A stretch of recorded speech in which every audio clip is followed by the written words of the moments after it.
No hay ningún líder que me quieras mencionar. Alejandro el Magno, Aníbal, Napoleón Bonaparte, escritores, politólogos, dime el que quieras. No hay nadie como Jesús. ¿Quién es Armando Alducin? Armando Alducin Fletcher es un predicador cristiano reconocido en toda Hispanoamérica y el mundo. Oremos por Israel, oremos por los palestinos, oremos por los árabes, oremos por los mexicanos, oremos por esta nación, porque somos un pueblo que tenemos que interceder por todas las naciones del mundo. Es el pastor principal de una iglesia de 10,000 miembros en México. Tiene más de 3 décadas predicando el Evangelio de Jesucristo, alcanzando a millones de personas en más de 60 países. Pero nunca maldigamos ni a Israel ni a los mexicanos. Nunca salga de tu palabra y de tu boca ninguna maldición hacia ninguna persona. Porque cuando tú maldices a alguien, se te regresa. Lo que tú siembras, tienes que recoger.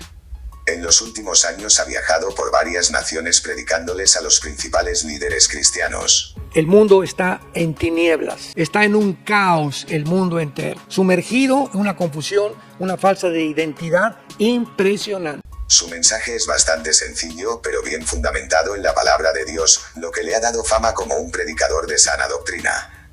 Es muy escuchado a través de internet, con miles de predicas circulando por la red. En la actualidad vive en Dallas junto a su esposa Marta y sus 3 hijos, Caleb, Salem y Natalia. La Biblia la escribieron judíos. Los apóstoles fueron judíos. El Salvador es judío. La primera iglesia fue judía. Y todos nosotros, aunque no somos judíos, hemos sido injertados. Nació y creció en México, en el seno de una familia que practicaba la religión católica. En su niñez le enseñaron el catecismo y ciertos valores morales. De hecho, desde muy pequeño, a los 12 años de edad, tenía el deseo en su corazón de ser sacerdote. Así es, Oscar. Efectivamente, yo fui criado en México a través de una familia de la que forma parte de la religión popular. Pero más tarde, ya cursando el noviciado en una escuela lasalista, se dio cuenta de que no tenía las condiciones para lograrlo y viendo ciertas contradicciones muy frecuentes en este sistema religioso, decidió comunicarles a sus padres que prefería retirarse. Inclusive ya cuando tenía 12 o 13 años de edad, había en mi corazón el deseo de buscar más a Dios y quería yo ingresar al noviciado y ser un sacerdote.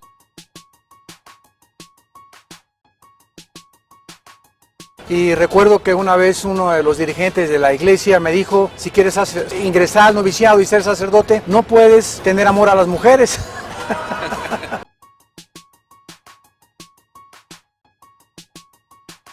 Entonces recuerdo que estaba yo, fui un año al noviciado porque me eduqué en colegios lasallistas. Sí. Y pues vi pasar una muchacha güerita que me gustó mucho, tenía yo como 13 años de edad. Y le dije a mi papá, ¿sabes qué, papá? Que he descubierto que me gustan las mujeres.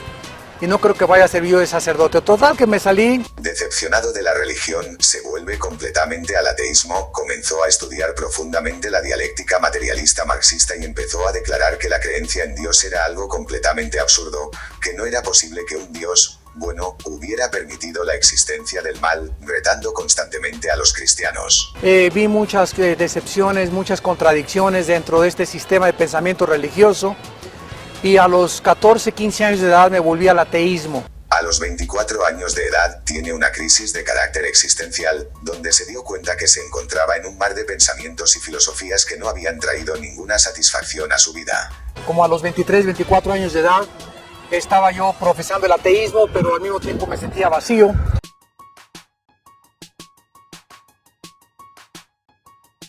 Me sentía frustrado, no encontraba realmente que en el ateísmo me pudiera contestar qué es el origen de la vida.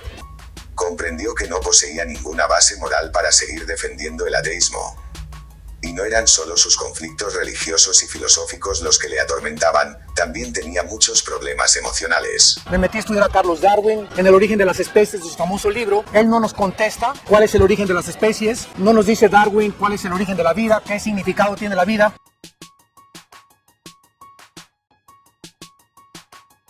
Y comencé a darme cuenta que estaba yo en un mar de pensamientos y filosofías que no habían traído ninguna respuesta a mi vida. Era un hombre de carácter colérico y estallaba en ira con facilidad. Ya si me hablaban de Dios, inmediatamente reaccionaba yo de una forma agresiva. Esto le ocasionaba grandes conflictos con su familia, principalmente con su padre, tenía estados de timidez y sufría de profunda depresión.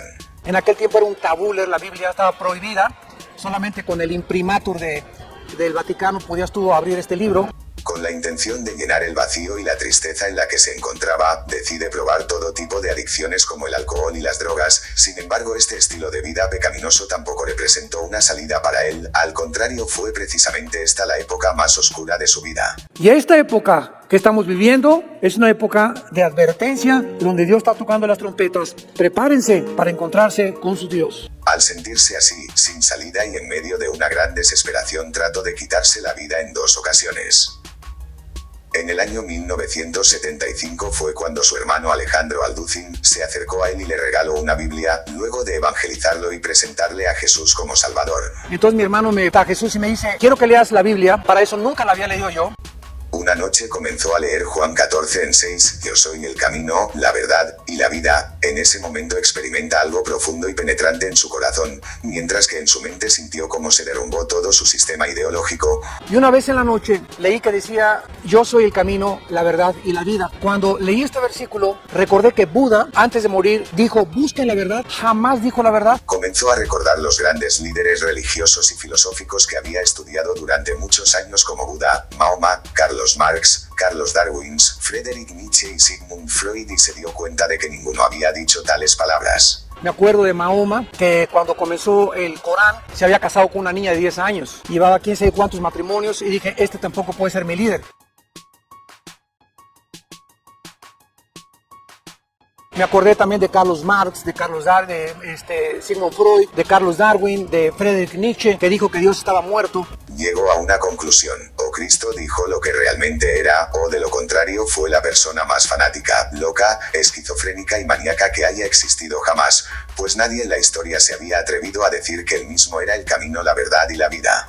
Pero no solamente declararlo, sino demostrarlo. Cuando a los 3 días de que lo entierran, se levanta entre los muertos por el poder de Dios. Fue entonces cuando cae de rodillas y le pide a Jesús que entre en su corazón, produciéndose de esta manera su conversión. Señor, si tú resucitaste los muertos y si tú eres real, te pido que entres a mi vida. Te necesito.